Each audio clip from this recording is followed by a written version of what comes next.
Podcasts are hot right now. How do I know? Well, you're listening to one right now, aren't you?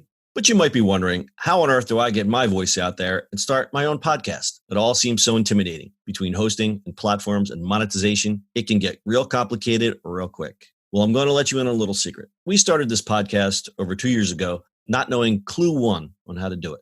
So how do we do it? We did it with Anchor. Anchor is the free podcast app with creation tools that allow you to record and edit your podcast right from your phone or computer. And Anchor will distribute your podcast for you, so it can be heard on all the platforms like Spotify, Apple Podcasts, and many more. And everybody likes money, right? Well, you can make money from your podcast with no minimum listenership. It's everything you need to make a podcast in one place. So go right now, download the free Anchor app, or go to Anchor FM to get started. It's the eCommerce Minute, your daily dose of e-commerce, tech, and retail news with your host, John Suder, Bart, Mroz, and Brittany Blackman. The eCommerce Minute is a production of SUMO Heavy, a digital commerce consulting firm located in Brooklyn, New York, and Philadelphia. Find us on the web at sumoheavy.com. It's the eCommerce Minute, episode 700. Good spell. John, 700? Holy crap. 700. In today's episode, 700. In today's episode, Alphabet's drone delivery surges in Virginia test area. Well, in celebration of episode 700, we haven't done a lot of drone stories. We used to back in ye olden days for our OG listeners. Because I think drone stories were kind of, it's like everybody, drones became sort of like an everyday common thing and the stories weren't that interesting. But I think this story is going to change it a little bit. Google parent company Alphabet has announced that it's using its Wing drones to deliver food and medicine during the coronavirus pandemic. Alphabet's Wing subsidiary has seen a dramatic increase in customers using the service, with more than 1,000 deliveries completed in the last 2 weeks while people face lockdowns nationwide. Wing currently offers its drone deliveries in a limited number of places worldwide. They include Virginia, Finland, and Australia. There's 3 diverse countries where the company has partnered with local shops for deliveries. Customers use Wing's app to make an order, and their deliveries can arrive within minutes thanks to drones that can travel around 65 miles per hour. Although Wing's drones are limited by the amount of weight they're able to carry, their deliveries can happen without people needing to travel or to interact with one another. Sounds like my dream. It's great news for communities trying to practice good social distancing during the pandemic. Project Wing was first unveiled by Google in 2014, and we reported on the drone delivery service being certified by the U.S. Federal Aviation Administration at the end of last year. Wing has expanded its delivery options in light of the pandemic by offering new items like pasta and baby food, while Australia has added another separate grocery store to fill requests for milk and bread, pasta and baby food. Wing is currently the only service offering drone deliveries to the general public in North America, although Amazon is also working to launch its own Prime Air service coming soon. Yeah, pretty cool. I mean, I don't know what you really say about this. It's so funny. The angle that I wanted to spin on this one is you look at where everything was in January and February of this year, and you thought, that company's never going to survive. That guy, he's got the... Now it's, the end of April, and all the things that you thought were kooky, people are like, yeah. And some people, some businesses that were like kicking ass in January, they might not be around by September. It's really insane.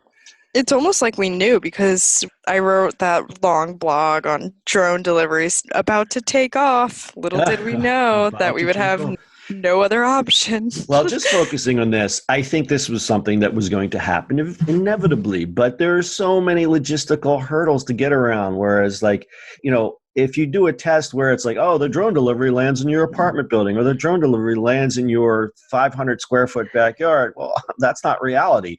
Bart and I used to tease, was like, what does the drone come to your apartment window and shove it through the window? And, there's still a lot of logistical things. Those things have not disappeared.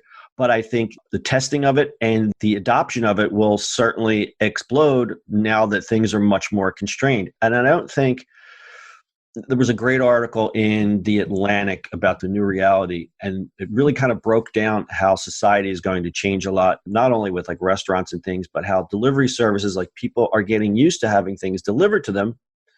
They might say, you know what, this is now how I want to get my groceries. This is now how I want to get my stuff. It's actually like, I don't have to go to a store and I got the same stuff. Holy crap. I never knew this is, because a lot of people always looked at like, people get their groceries delivered. What is that? Something rich people do? Well, it costs a couple dollars and you don't have to risk your life. And, then you go, okay, that trade-off is worth it. I'm going to get my stuff delivered all the time now. And I think that's not going to change. I think it's going to increase. I don't think that's going to change. I think stores will convert at some point. Like, remember, we did a whole bunch of stories about ghost kitchens. I think that's going to change. Yeah. I mean, the delivery stuff is going to have an impact. And we do have a story coming up. In fact, that's tomorrow. We're going to be doing a story on dark stores. So if you want to stay tuned, we're going to focus on groceries, how dark stores are adapting. Yeah. So I think, listen, we've always said the last 2 months, those that don't adapt will perish, and crisis always brings opportunities. And I look at this as one of those opportunities. I mean, it's kind of like, we knew it was going to come, but I think, people adapting to things, you're going to see more drones and less. I think this is something that's... Yeah, I think it's also... in a current state of things, like between telehealth and, why would you want to, you can get medication delivered by USPS, but this is faster, right? You're exactly right. I keep telling people, they're like, man, my shoulder's been bothering me. I'm like, well, did you call a doctor? Oh, I ain't going to a doctor's office. I'm like, dude, go on your health insurance. You probably have telehealth. They would probably prefer you making a phone call. Yes, it's cheaper. It's cheaper for them, first of all. Second of all, they're going to make me, even if you make an appointment, because I've used it. I've made appointments for certain things, and they're like, nope, we're just going to telehealth. I'm like, great. I don't have to go anywhere. Yeah. Yeah. And actually, currently, I think most insurance telehealth is free. I think there's no copays right now. Yeah. Yeah. People should take advantage of it. Yeah, even the copay is not that expensive because it's cheaper than going to the doctor's office. Yeah, so we're talking about what is that, the value proposition? You know what I mean? It's like, what is it worth? Yeah. What is your time worth? And I think people are going to see that, the grocery delivery, that's definitely worth spending the 8 or 7 or 5, or I don't even know what it costs. I don't know what it is. I think all the groceries are different. But whatever that couple dollars is, you don't have to go, you don't have to leave. You don't have to risk yourself being around someone who might maybe not be as, because the thing that you have to worry about in these troubled times, quote unquote, is not yourself. It's the other person who's less considerate. Right. When you put those two together, you're still, I hate to sound alarmist, but you're still in danger. It's not a good thing. Mm-hmm. So when you look at this on the Wing service, we'll go back to this real quick.